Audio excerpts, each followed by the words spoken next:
사랑하는 성도 여러분, 영혼이 잘 되어 범사가 잘 되고 강건하시기를 주 예수님의 이름으로 축원합니다. 오늘은 누가복음 11장 27절로 33절에 나타내신 하나님의 뜻을 전합니다. 말씀 중에 나를 향하신 하나님의 음성을 듣는 은혜가 여러분과 제게 있기를 주 예수님의 이름으로 축원합니다. 먼저 오늘 말씀의 배경부터 설명합니다. 예수님이 귀신을 쫓아내신 일로 인하여 바리새인들과 귀신에 관한 논쟁을 할 때 예수님께서 바리새인들의 코를 납작하게 하시는 상황을 보고 한 여자가 예수님을 낳은 태와 먹인 젖이 복이 있다 말합니다. 곧 예수님과 가장 친밀한 육친의 어머니 마리아가 복이 있다 말하는 것이지요. 오늘날에도 이러한 관점으로 성경을 이해하는 사람들이 있습니다. 로마 카톨릭 사람들입니다. 그들이 마리아를 성모라 부르며 마리아에게 기도하는 것을 볼 수 있습니다.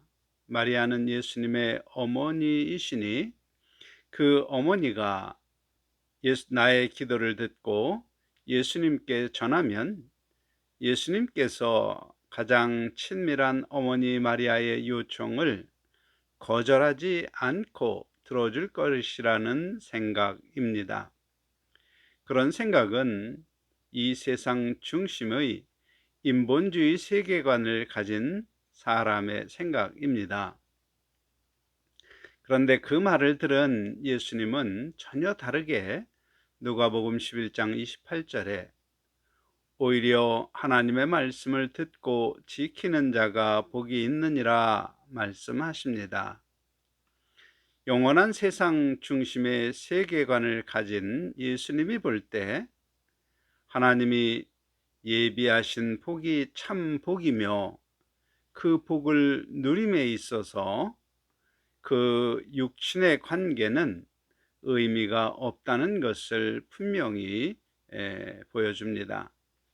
왜냐하면 신명기 24장 16절에 아버지는 그 자식들로 말미암아 죽임을 당하지 않을 것이요 자식들은 그 아버지로 말미암아 죽임을 당하지 않을 것이니 각 사람은 자기 죄로 말미암아 죽임을 당할 것이니라. 이 말씀은 자기 죄를 속량받지 못한 자는 부모나 자식이 어떤 사람이든지 관계없이 자기 죄 때문에 형벌을 받아야 하므로 참 복을 누리지 못하게 된다는 말씀입니다. 그러므로 예수님은 하나님께서 말씀으로 예비하시고 약속한 참 복을 누릴 수 있는 하나님의 말씀을 듣고 지키는 자가 복이 있느니라 알려주십니다. 사실 이 말씀은 오늘 우리에게도 똑같이 적용되는 말씀입니다. 진정으로 하나님 앞에 복이 있는 사람은 이 세상에서 남들이 다 부러워하는 혈통으로 태어난 사람이 아닙니다. 그런 사람들은 많은 경우 교만이 가득하여 스스로 자기를 의롭게 여기고 선하고 지혜로운 줄로 여기며 자기는 마땅히 모든 사람들로부터 인생의 주인공으로 대접받아야 한다고 스스로 생각합니다. 그러나 하나님이 보시는 그런 사람들의 실상은 마음의 탐심과 육체의 정욕을 따라 자기 유익을 추구하도록 요구하는 죄의 요구에 늘 복종하며 사는 죄의 매인, 죄의 종일 뿐입니다.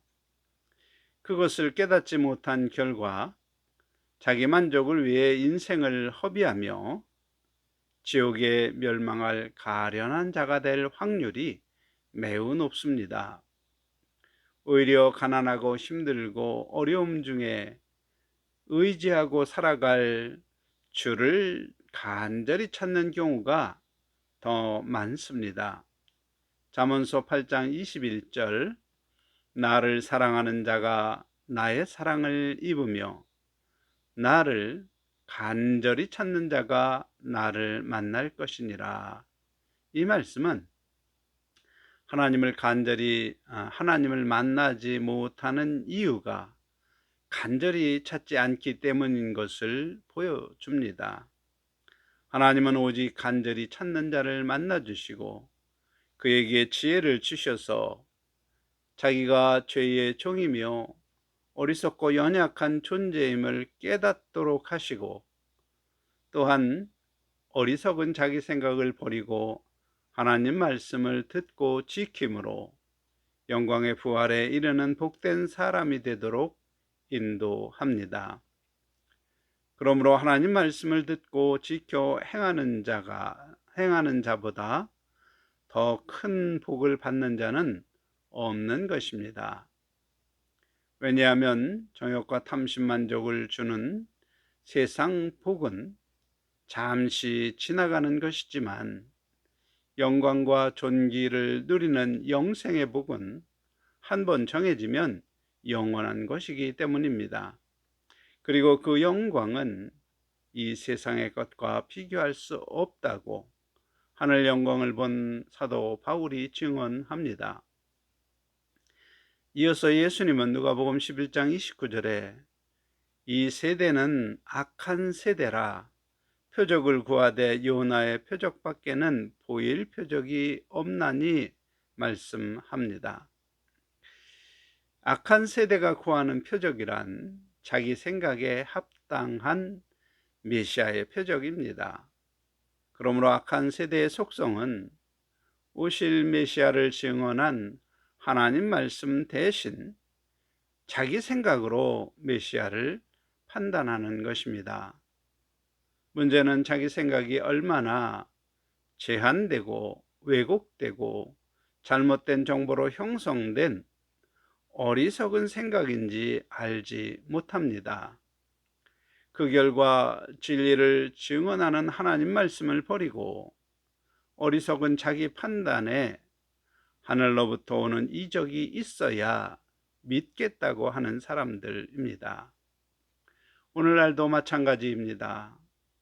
성경이 증언하는 예수 복음, 곧 예수님께서 내가 받아야 할 형벌을 대신 십자가의 죽음으로 감당하셨고 그 대속의 은혜를 믿는 자는 죄 사함을 받아 심판 때 받을 지옥 형벌이 면제되고 하나님의 아들이 되는 권세로 살며 이 세상 형통의 복과 영생의 복을 누릴 길이 열려 있다는 하나님 말씀을 전하면 믿음으로 받지 못하고 오히려 자기 생각으로 예수님을 판단하고 하나님 말씀도 거짓으로 여기며 때론 자기가 믿을 수 있는 기적이 일어나면 믿겠다는 등 일종의 조롱을 합니다. 왜 그럴까요? 그들의 세계관은 오직 보이는 세상뿐입니다. 육체의 죽음 이후에 내 영혼이 만나게 될 영원한 세상을 알지 못하고 그때 받게 될 심판이 무엇인지 깨닫지 못하기 때문입니다. 그들이 만나게 될 심판은 정말 무시무시한 것입니다. 유황불에 대는 듯한 고통과 구더기가 살을 파먹는 듯한 고통이 있는 지옥에 던져지는 것입니다.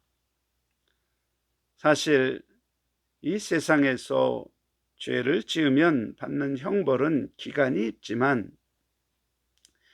지옥은 기간도 정함이 없이 영원히 받는 형벌입니다.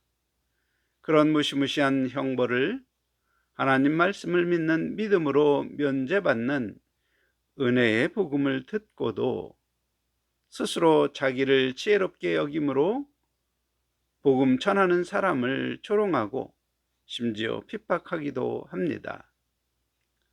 하늘의 표적을 구하는 그런 어리석은 사람들에게 예수님은 요나의 표적을 보이실 뿐이라 말씀합니다. 참고로 요나는 니느웨 사람들에게 하나님의 심판에 대하여 전하라는 명령을 받았지만 인간적 원수 관계인 니느웨 사람들이 구원받는 것이 싫어서 도망하려고 탄 배가 풍랑을 만나자 요나는 일종의 제물로 바다에 던져져 큰 물고기 뱃속에서 3일간을 지냈습니다.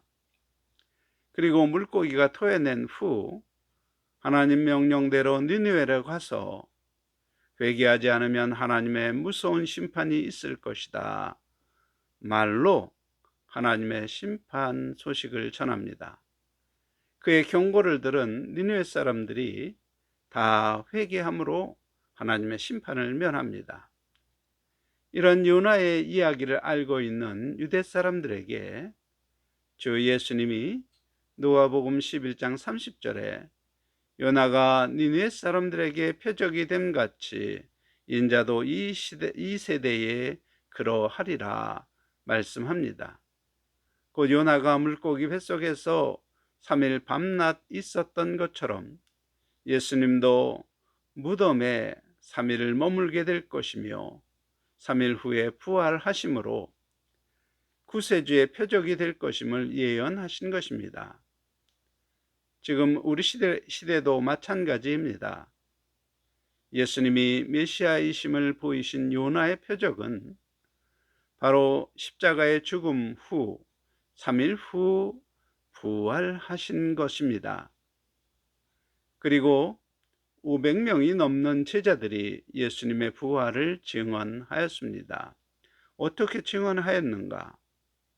화형으로 또 사자에게 잡아 먹힘으로 또는 나무꼬챙이에 꿰어 죽는 죽음으로 위협하며 예수 부활을 부인하면 살려주겠다고 했을 때 제자들은 자원하여 그 죽음을 선택함으로 예수 부활을 증언했습니다. 이것이 바로 예수님이 보이신 요나의 표적과 그 표적을 보이신 예수님이 메시아이심을 증언한 제자들의 순교입니다. 그러나 불행하게도 오늘 이 시대의 사람들은 500여 명이 넘는 500여 명이 넘는 사람들이 순교로 증언한 표적조차 믿지 않고 다만 자기 생각에 하늘의 표적으로 생각되는 표적을 구할 뿐입니다. 그러자 예수님은 누가복음 11장 31절에 심판 때 남방 여왕이 일어나 이 세대 사람을 정죄하리니 이는 그가 솔로몬의 지혜의 말을 들으려고 땅 끝에서 왔음이거니와 솔로몬보다 더 큰 이가 여기 있으며 말합니다. 남방 여왕은 지금의 지명으로는 아라비아 반도 끝에 예멘 지역에서 온 여왕으로 신학자들이 주장합니다. 이 세대의 사람이 무엇 때문에 남방 여왕에게 정죄당할까요? 남방 여왕은 유대 땅에서 먼 곳에서 지혜의 말씀을 들으려고 예물을 가지고 찾아오는 수고를 아끼지 않았습니다. 지금 유대인들 앞에 있는 예수님은 지혜의 근본이시며 지혜 자체이십니다. 수고할 필요도 없이 마음만 열면 지혜를 얻게 되는 상황입니다. 그런데도 마음을 닫고 지혜를 찾지 않는 것입니다. 지금 우리 시대는 어떠합니까? 우리 시대 사람들 역시 지혜가 먼 곳에 있는 것이 아닙니다. 바로 손 안 핸드폰에 있는데도 찾지 않습니다. 사실 지혜이신 예수님의 가르침을 듣고자 언제 어디서나 유튜브에 지혜의 말씀을 들을 수 있는 시대입니다. 오히려 마일리지로 퀴즈 상품으로 달란트 시장으로 등등 여러 모양으로 수없이 예수님께서 마음의 문을 두드리지만 문제는 마음의 문을 열지 않고 찾지 않습니다. 사람들이 지혜를 찾지 않는 이유는 간단합니다. 스스로 자기를 하나님처럼 여기며 육체의 정욕과 탐심 만족을 위한 세상 복을 원하기 때문입니다. 영생의 복을 얻도록 예수님이 가르치는 말씀, 가령 오른뺨을 맞으면 왼편을 돌려대며 억지로 오리를 가게 하면 십리를 동행하고 속옷을 달라 하면 겉옷까지 주라 등등, 예수님은 보이지 않는 죽음 이후의 복을 위하여 때로 보이는 이 세상의 복을 포기하는 것이 참으로 지혜임을 말씀하지만, 그런 예수님의 가르침이 그들의 귀에는 세상 복을 잃는 어리석은 생각으로 들리고, 어리석은 사람들이나 예수님의 가르침을 따른다고 생각합니다. 그런 사람들의 인생관은 이 세상의 성공, 부귀영화를 얻는 것이 성공한 인생입니다.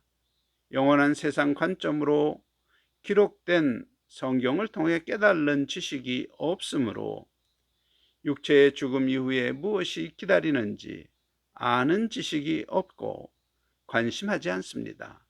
다만 스스로 생각하기를 천국이 있다면 나같이 선하고 의로운 사람이 들어가는 것은 당연하다 생각합니다. 그러므로 그들은 영원한 세상에서 영광을 누리도록 인도하는 지혜의 말씀에는 관심이 없고, 오직 이 세상 부귀영화를 누리며 사는 것에 관심이 있어서 시편 1편의 기록처럼 악인의 꾀를 따르고 죄인의 길에 서며 오만한 자의 자리에 앉아 탐심과 정욕 만족을 추구할 뿐입니다. 이어진 예수님의 말씀, 누가복음 11장 32절, 심판 때에 니느웨 사람들이 일어나 이 세대를 사람을 정죄하리니 이는 그들이 요나의 전도를 듣고 회개하였음이거니와 요나보다 더 큰 이가 여기 있느니라. 이 말씀 생각해 봅시다. 니느웨는 3일 길을 다녀야 할 큰 성인데 요나는 단 하루만 다니면서 건성으로 회개하라고 말합니다. 사실 원수관계인 니느웨 사람들에 대한 미운 감정이 있어서 요나는 그렇게 한 것입니다. 그런데 건성으로 요나가 전한 복음을 들었음에도 니느웨 사람들은 완전히 회개했습니다.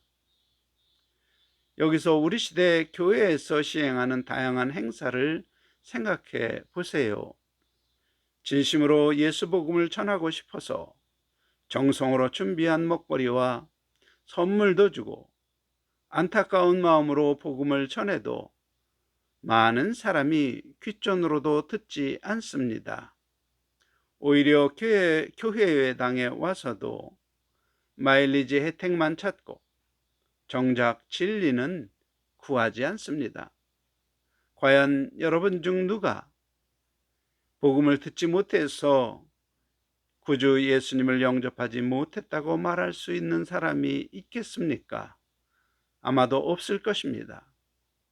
그러므로 이 세대의 사람들을 건성으로 전한 복음을 듣고 회개한 니느웨 사람이 정죄한다고 해도 할 말이 없을 것입니다.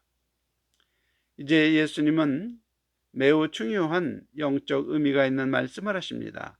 누가복음 11장 33절, 누구든지 등불을 켜서 속에나 말 아래 두지 아니하고 등경 위에 두나니 이는 들어가는 자로 그 빛을 보게 하려 함이라. 등불이란 집 안으로 들어온 사람들이 바르게 분별하도록 하는 역할을 합니다. 그러므로 이 말씀의 집주인이신 하나님께서 하나님의 집안 높은 위치인 등경 위에 놓아서 밝히 보이도록 할 등불과 같은 사람을 찾는다는 의미가 있습니다. 사랑하는 성도 여러분, 주님은 여러분이 등불이 되기를 바라십니다. 등불이란 빛을 비추는 존재입니다. 특별히 하나님의 집에 들어온 사람들이 바르게 분별할 수 있도록 하는 것이 바로 등불이 내는 빛입니다.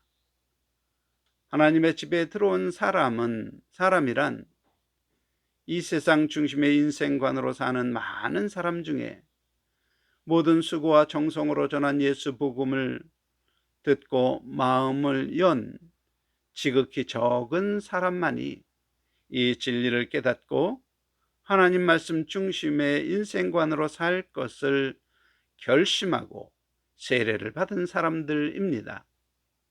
그러므로 하나님의 집에 들어온 성도가 얼마나 하나님 앞에 소중한 사람인지 모릅니다. 그런데 문제는 집안에 등불이 없어서 어두워서 집안의 것을 분별하지 못하고 잘못 만지기도 하고 부딪히기도 해서 다치기도 합니다. 그러면 집안에 있지 못하고 집안에 계속 있지 못하고 다시 집 밖으로 나가게 됩니다. 그 세례를 받았어도 하나님의 뜻을 바르게 분별할 빛이 없으면 성장하지 못하고 상처받고 실족하여 신앙생활에서 떠나는 사람이 됩니다.